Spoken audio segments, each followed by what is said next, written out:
நம்ம குழந்தைங்க ரொம்ப பர்ஃபெக்டாக இருக்கணும், பொய் சொல்லக்கூடாது, திருடக்கூடாது, அது மாதிரி நிறைய விஷயங்கள் அவங்கக்கிட்ட நம்ம எதிர்பார்க்குறோம்.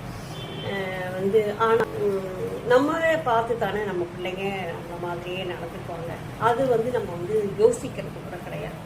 நம்ம நிறைய பொய் சொல்லுவோம், நிறைய விஷயங்களில் மறைப்போம்.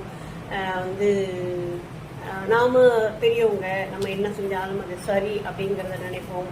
அந்த பிள்ளைங்களை எந்நேரமும் ஏதாவது சொல்லி குடைச்சல் கொடுத்துக்கிட்டே இருப்போம்.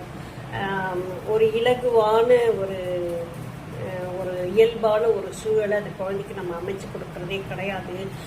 ஒவ்வொரு பிள்ளையும் வீட்டுக்கு வர்றதுக்கு ஒரு மாதிரி பயந்துக்கிட்டு நெருடலாக, சரி வீட்டுக்கு போக வேண்டியதாக இருக்கே, வேறு இடமே இல்லையே போகிறதுக்கு அப்படின்னு சொல்லி தான் ராத்திரியாக அடைஞ்சிக்கிற பிள்ளைங்க, ஆம்பளை பிள்ளைங்கள்லாம் இருப்பாங்க. பெண் பிள்ளைகளுக்கு வேறு வழி கிடையாது, வீட்டிலே தான் இருக்க வேண்டிய ஒரு சூழல் இருக்கும்.